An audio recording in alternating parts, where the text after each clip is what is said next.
Okay, this is Joe Beaty back here. I'm part of the trombone faculty here at the Litchfield Jazz Camp, and a question that I often get asked is, how do you play high on the trombone?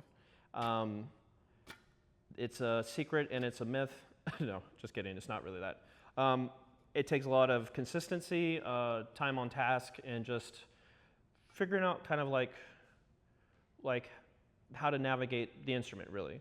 I want to just show a couple exercises that I've done over the years to kind of help develop my high register, and a couple of things that I do. I wish that I could say that there's like this magic trick that I could give you that would, give you your double high F or high B flat, but there really isn't that, unfortunately. But here's some things that we can talk about that can kind of help us to get a better understanding of how to get up into our high register and how to develop sound up there. So first off, kind of like when I was talking about warming up, I think that buzzing can help in this respect, because not all of us, but a lot of us will find that as you develop your high register, sometimes there can be kind of a shift in your embouchure when you get into your extreme high register. And there's some of these exercises are centered around trying to bridge the gap between my middle register and my upper register. So here's a buzzing exercise that I've done over the years that I think helps to kind of bridge that gap between the two. So there's not really a note in particular that I'm going to play, but it's just, there's a couple of things that we can do to help bridge the gap. So again, I like to, you go down into your low register, because going down into your low register is kind of like yin and yang. If you want to play very high, it really, you need to spend time in the low register of the horn as well. It's just like if you want to play fast, you got to play slow. You want to develop a high register, you need to have somewhat of a low register as well. So start at lower.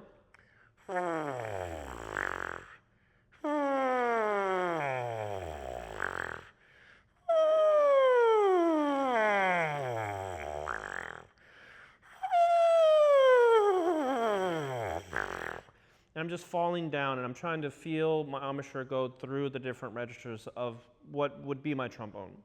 Now I'm going to start from the bottom, and I'm going to move my way up, but I'm not going to go all the way up as high as I can go immediately. I'm just going to start on the low register and go up a little bit, go back down to my low register, go up a little bit again, and keep going up incrementally.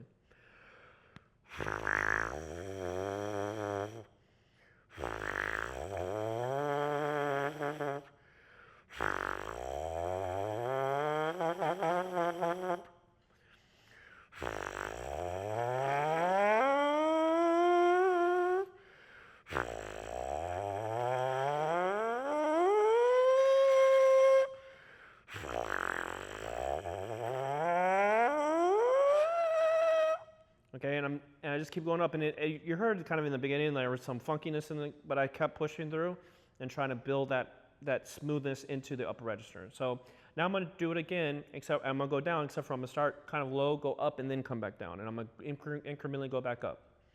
And I'm doing these back to back to back, but you can do this and then take a break and do the next one, take a break. You don't have to do it as quickly, go through them, but just for the purposes of showing you what I do, I'm going to do it just kind of back to back to back.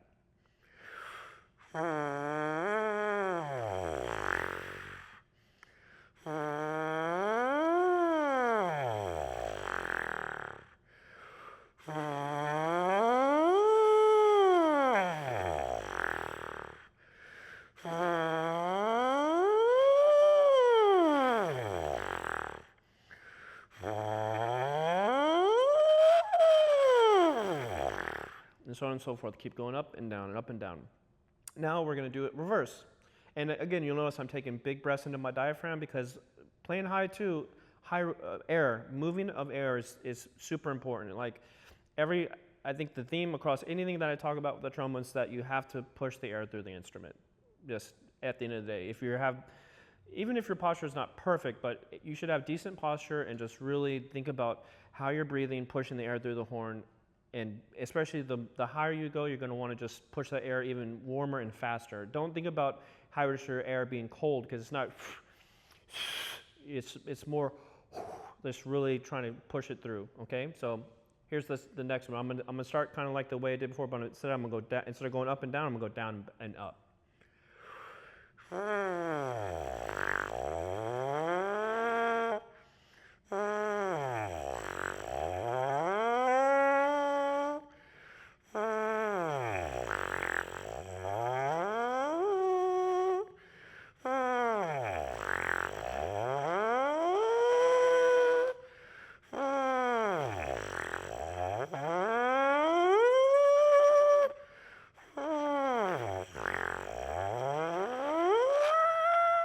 so on and so forth. Now, there's one more kind of tier to this whole system.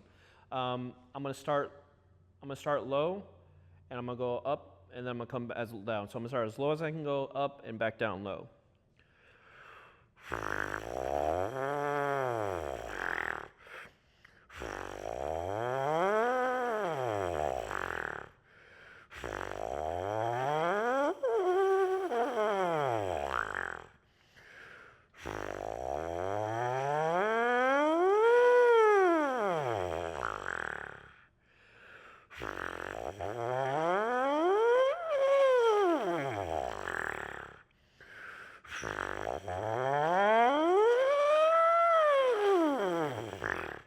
And again, I'm thinking about pushing the air up and trying to build this gap between if I do have a shift and back down. I mean, I feel like over the years, my shift has gotten a lot less. I mean, that's been the goal of everything that I practice over the years, but you know, it's still something that I have to be cognizant of, and still something that I'm trying to build and always be vigilant of and keep those muscles where they're at.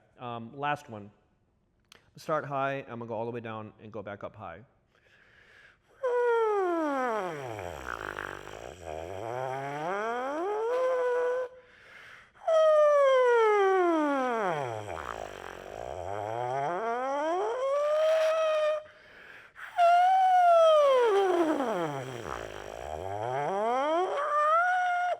And so on and so forth. Now, I'm not going to do the whole thing all over again, but there is a kind of a final boss to this, in that if I take off my outer slide, you can do the same buzzing exercises, and it adds a whole nother level of difficulty to it. So, if I'm just going to do falls on this particular exercise, but you can port it over into the things we just did on the mouthpiece.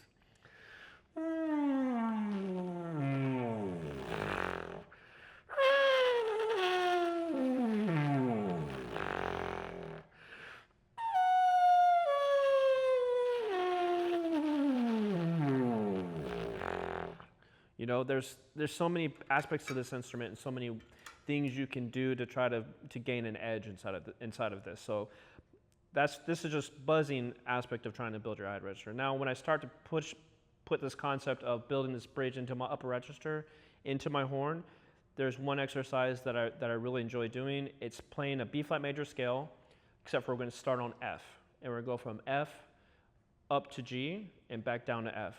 And then we're going to go from G to A, back to G. And we're just keep working our way up the B flat major scale.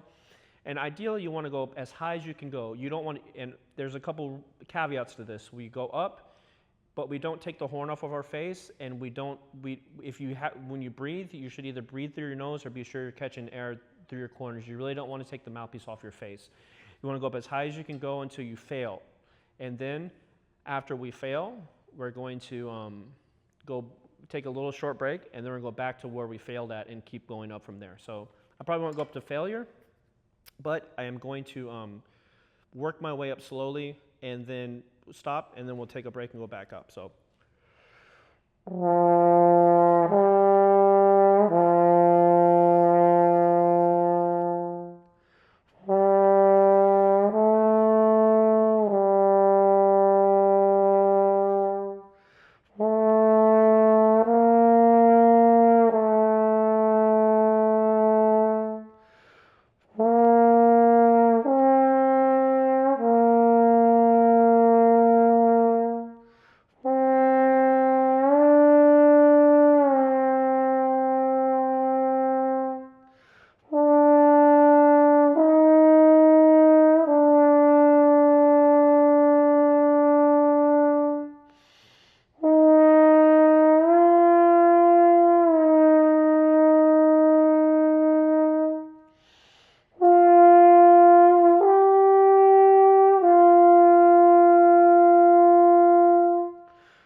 Okay, let's say that was my point of failure.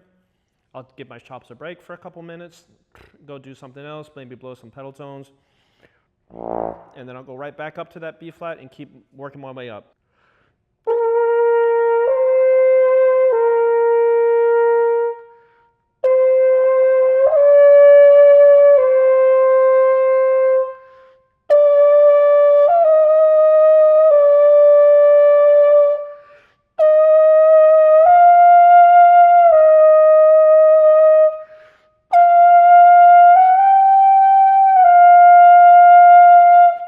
I'm going to stop at the high F, but you can keep going up higher if you got it inside of your, if you have the high Fs, high Gs, high B flats, you know.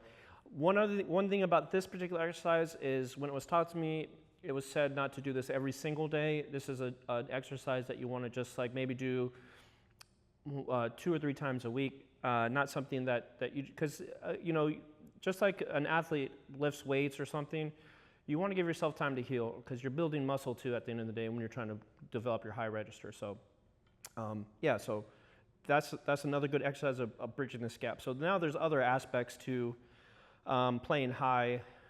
I would say that if you want to play high, sometimes you just have to play high.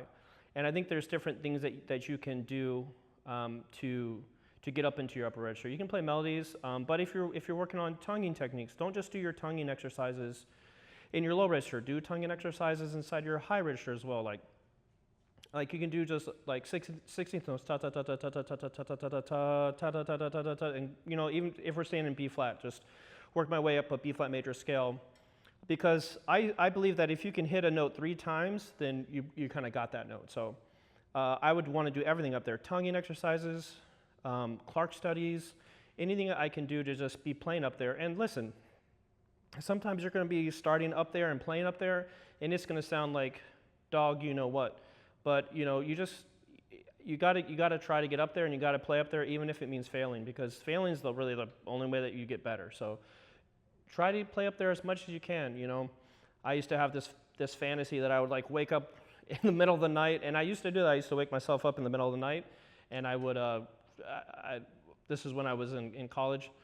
Much to my roommate's chagrin, I would just pick up my horn and I would just roll to bed and try to play high Fs.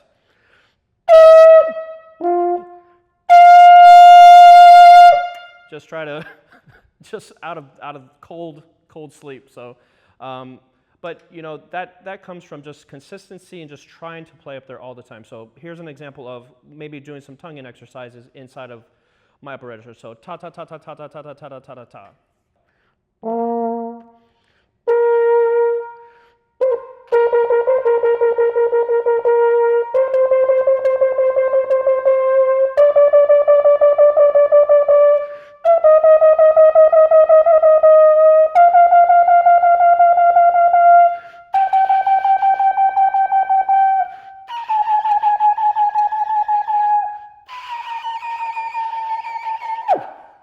Up to my high B flat. Let me see if I can do that without passing out. But yeah, so you know, just doing stuff like that. Even though it sounds crazy, just try to get up there and just do it. You know, play up there. Clark studies, same thing.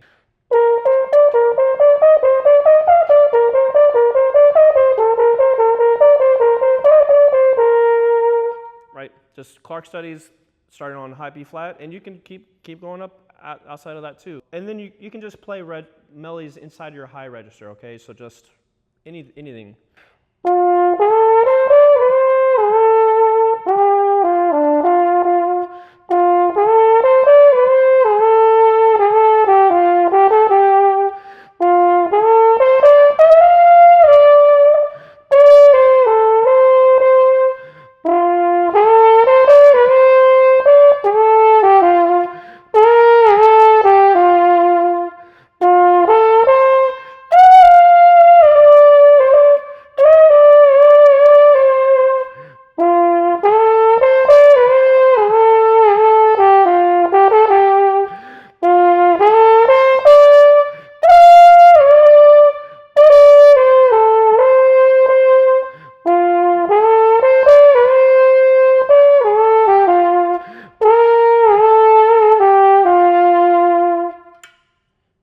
So just, you know, even if you miss notes a little bit, just getting up in there and just playing up inside your upper register. Breathing good, but all those things that I just did, just the buzzing, the long tones, articulation studies, and also if you're working on flexibility stuff as well, you can throw flexibility up there. So any of Rosalino fans out there, like,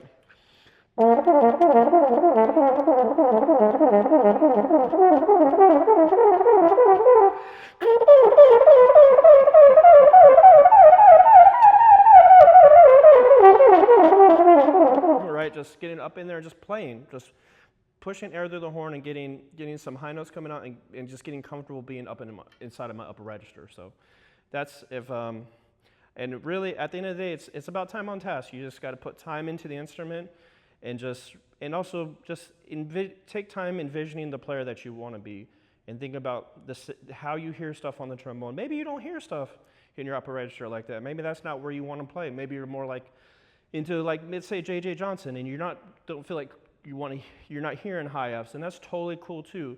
But these exercises can also help you strengthen that upper register too, because it'll help you sing in the lower register, the middle register, and things like that. So, just take time studying like who you want to be as a trombone player. Listen to kind of your gut and listen to what it's saying. Like, this is what I'm into, and try to have game plans to try to help you develop into the trombone player that you want to be, and just be consistent. Just listen every day and try to match what you hear in your head into what's coming out of your instrument. So good luck. I hope that this helps, and I hope that I meet some of y'all out there and I hear like triple C's and stuff that are playing way above me. So good luck, and I hope everything goes great.